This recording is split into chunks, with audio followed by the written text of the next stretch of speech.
Pukul 6 waktu Indonesia Barat. Radio Republik Indonesia Palembang dengan Warta Berita.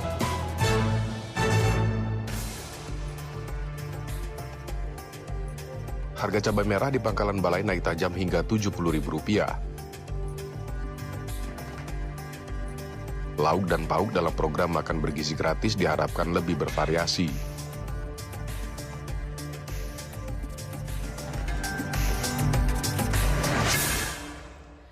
Selama pagi Anda sedang mendengarkan Warta Berita Radio Republik Indonesia Palembang. Selain informasi tadi, sejumlah informasi lain juga akan kami hadirkan untuk edisi hari ini, Rabu 8 Januari 2025 bersama saya Dela Wawi. Inilah Warta Berita selengkapnya.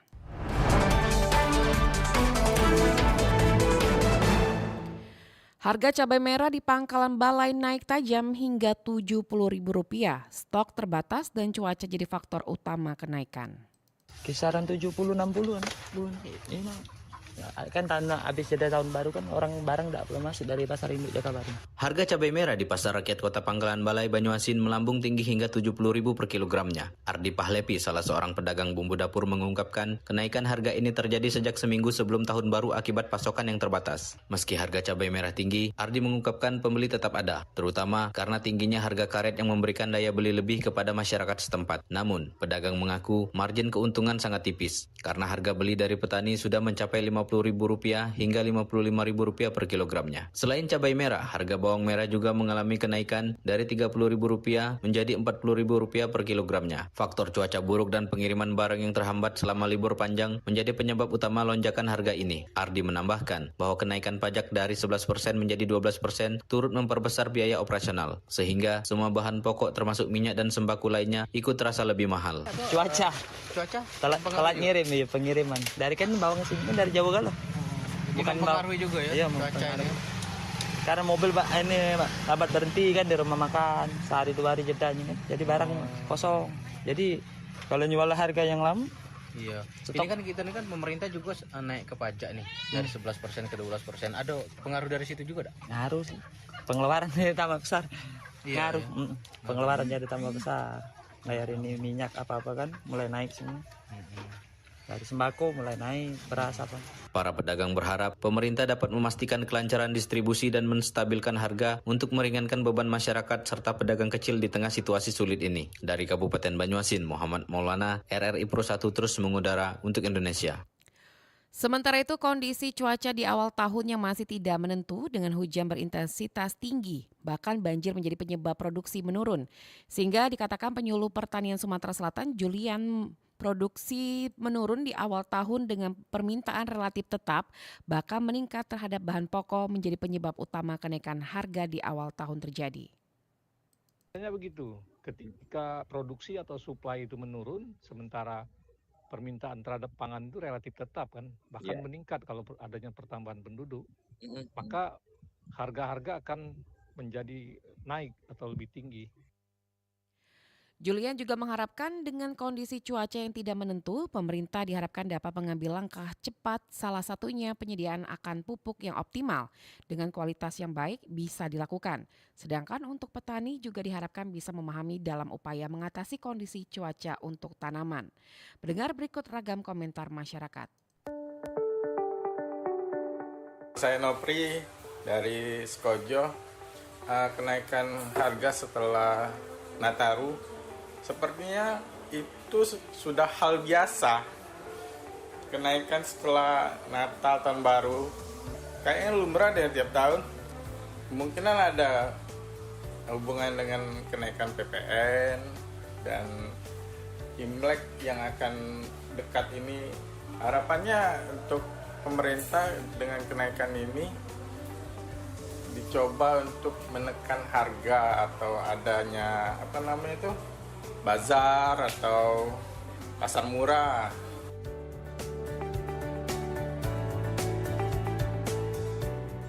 Nah yang bahan pokok itu. Aku tuh ke warung yang tadinya 100.000 tuh kadang dapat 7, dapat 8 kilo, ini hari cuma dapat 5 kilo, 6 kilo. Sama telok-teloknya. Mak mana coba kita nak beli barang-barang yang lainnya, cak sayur. Jadi kan kami ni sebagai ibu rumah tangga ni saro nambah nganu ke duit tuh. Apalagi kalau misalnya duit dikasih lagi tuh pas-pasan. Cak misalnya kami seminggu misal dikasih 350, sekarang lah naik pulau. Nak beli sayur tuh mahal, nak ngasih anak juga makan, duit di situ galau. Yo kalau bisa maksud aku tuh janganlah kita nih tahun baru madai langsung naik cak itu harganya. Yo berharap nih pemerintah bisa lah kaget nyari jalan keluar cak mano apa ngecek ke harga ini. Apa cak banyak-banyak ke bazar murah, apa banyak-banyak ke yang yo bahan-bahan tuh dibanyak ke biar harganya murah kan biasanya kalau barangnya banyak. Nah cak itu baik sih menurut aku.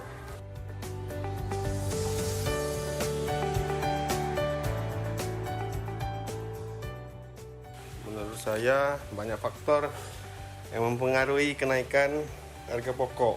Kenaikan harga BBM, kondisi cuaca, bisa juga permintaan tinggi, biaya produksi, bisa juga kenaikan pajak supaya pemerintah berupaya mengendalikan inflasi bagi masyarakat di bawah. Untuk membahas lebih lanjut mengenai usai Nataru, harga kebutuhan pokok kembali naik. Berikut wawancara Muhammad Irfan bersama pengamat politik, maksud kami pengamat ekonomi Sumatera Selatan, M. Rahman Bayumi.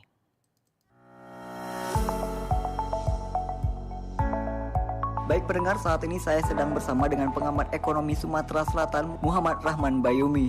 Assalamualaikum Mas Bayumi. Waalaikumsalam warahmatullahi wabarakatuh. Apa kabar Mas? Alhamdulillah kabarnya baik. Baik Mas, saat ini kan pemerintah telah meluncurkan program makan bergizi gratis. Bagaimana sih Mas dengan adanya program ini dengan perekonomian saat ini Mas? Apakah dapat meningkatkan perekonomian masyarakat Mas? Oke, jadi program makan bergizi gratis ini sangat memberikan dampak positif ya terhadap perekonomian, meskipun efeknya lebih terlihat tuh sebenarnya jangka panjang. Mungkin kalau jangka pendek ada beberapa oknum ataupun beberapa kalangan mungkin yang sempat agak meragukan, mungkin menertawakan, itu biasa ya. Cuman kalau kita lihat dari sisi yang positif, makan bergizi gratis ini dapat meningkatkan produktivitas kerja, pengurangan beban kesehatan, terus peningkatan pendidikan dan SDM, stimulasi ekonomi lokal, terus mengurangi kemiskinan dan ketimpangan.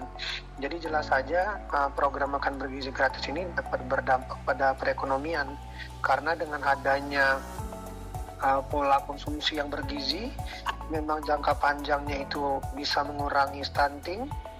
Yang mana stunting ini memang lagi problem di Indonesia khususnya, yaitu gizi buruk dan lain-lain yang pada akhirnya itu bisa menyebabkan kebodohan.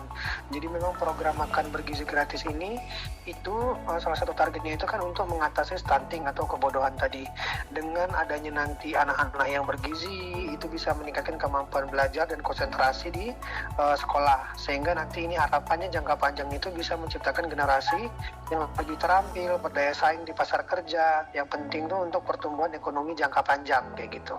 MBG ini bakal berdampak pada pasokan seperti sembako Mas, ya, seperti harga cabai ataupun sejenis ya Mas? Ya, kalau untuk program ini saya rasa itu lebih bagus ya. Mungkin nanti dengan adanya program ini ada pola tersendiri dari pemasok-pemasok bahan-bahan baku dan lain-lain. Karena kalau memang program makan gratis ini melibatkan bahan baku dari petani atau produsen lokal, ini memang dapat meningkatkan pendapatan sektor pertanian dan mendukung usaha kecil dan menengah kayak gitu. Itu jelas, itu pasti. Dengan adanya itu kan pasti ada juga peningkatan permintaan di pasaran kan Mas, apakah nantinya bakal mempengaruhi harga gitu Mas? Oke, kalau harga itu balik lagi sebenarnya ini ada kaitannya nanti dengan peran dari pemerintah juga ya, untuk mengatasi hal ini, untuk mempersiapkan stok-stok bahan baku. Kalau untuk Sumatera Selatan sendiri, untuk persediaan bahan baku seperti yang kita bahas ketika tahun baru, bahwasannya memang persediaan bahan baku di Sumatera Selatan ini alhamdulillah sangat cukup, sehingga untuk program makan gratis ini, makan bergizi kayak gitu, ini sangat aman ya, aman banget.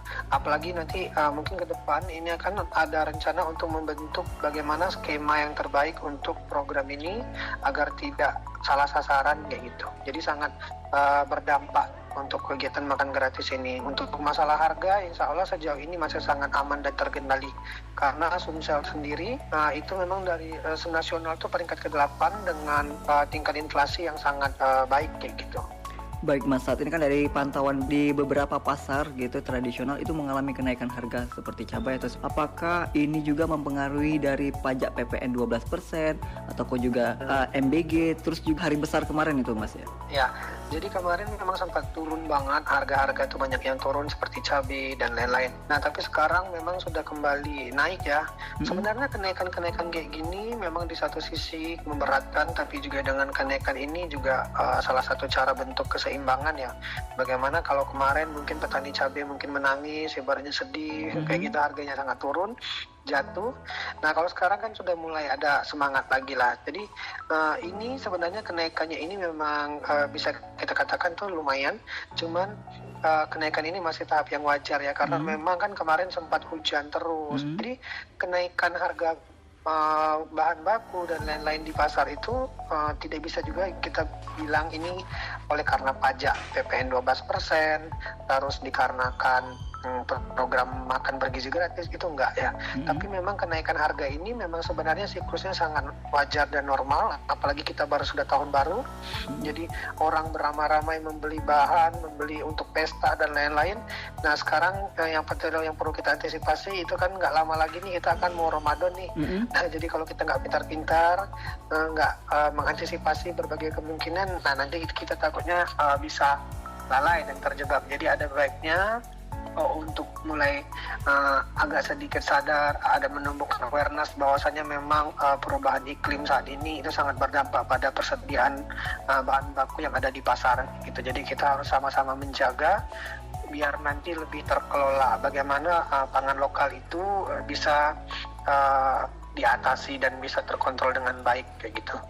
Baik Mas, harapannya apa sih untuk MBG ini Mas? Nah, kalau harapannya kepada masyarakat, ada baiknya karena program ini baru, mari kita bersama-sama untuk mendukung agar kegiatan ini, program ini dapat dikelola dengan baik dan berkelanjutan. Tentunya sangat dibutuhkan bagaimana partisipasi masyarakat untuk tidak membuat gaduh dan lain-lain, karena program ini masih baru dan kita sadari bahwasanya program makan bergizi gratis ini adalah program jangka panjang, sehingga kita harus menunggu dulu kira-kira bagaimana keseriusan dari pemerintah dan kita bersama dalam mensukseskan program ini untuk menciptakan masa depan anak-anak generasi yang produktif, yang pintar, yang cerdas, yang berdaya saing kayak gitu. Baik Mas Bayumi, terima kasih atas wawancara singkatnya bersama RRI. Mas Irfan, sama-sama. Assalamualaikum Mas Bayumi. Waalaikumsalam warahmatullahi wabarakatuh. Baik pendengar, itulah wawancara singkat saya bersama pengamat ekonomi Sumatera Selatan Muhammad Rahman Bayumi. Dari Palembang, Sumatera Selatan, Muhammad Irfan, Pro 1 RRI terus mengudara untuk Indonesia.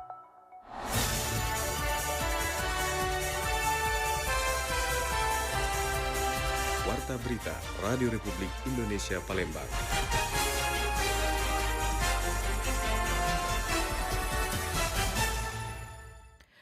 Dinas Pariwisata Kota Palembang mencatat kunjungan wisatawan ke kota ini hingga Desember 2024 mencapai 2.138 orang.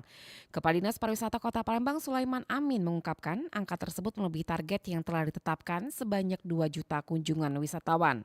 Jumlah wisatawan juga ikut berkontribusi pada pendapatan asli daerah sebesar 352 miliar atau 32,7% yang berhasil dari pajak hotel, restoran, hiburan, dan reklame. Ini target kita sebetulnya 2 juta wisatawan, tetapi sampai dengan update terakhir dihitung dari konsultan kita sampai dengan 9 Desember kemarin 2.138. Jadi ada kenaikan yang cukup signifikan. Sulaiman Amin menambahkan capaian tersebut disebabkan sejumlah event yang digelar khususnya di penghujung tahun lalu. Pendengar, kita beralih ke informasi lainnya. Lauk dan pauk yang disajikan dalam program makan bergizi gratis ternyata tidak semuanya disukai oleh siswa. Ada beberapa siswa yang tidak suka makan sayur, ada pula yang tidak suka makan buah. Kepala Sekolah SD Negeri 25 Palembang Wiwin Purwanti berharap ke depan berharap ke depan menu dalam paket makanan bergizi gratis lebih bervariasi untuk mengantisipasi anak yang tidak suka menu tertentu. Mungkin untuk menunya ya supaya lebih bervariasi lagi, terus lebih ke anak-anak, kesukaan anak-anak kan dengan makanan kekinian, jadi dimodif ya. Selain manfaat gizi dan kebersihan yang terjaga, menurut Wiwin program tersebut juga membantu orang tua atau wali murid untuk menghemat pengeluaran. Informasi tadi mengakhiri Warta Berita pagi ini. Sebelum berpisah, kami sampaikan kembali topik berita aktual pagi ini. Di antaranya, harga cabai merah di Pangkalan Balai naik tajam hingga Rp70.000. Lauk dan pauk dalam program makanan bergizi gratis diharapkan lebih bervariasi. Informasi lainnya dapat Anda akses melalui website kami di rri.co.id. Mewakili kerabat kerja yang bertugas, saya Dela Wawi, undur diri dan sampai jumpa.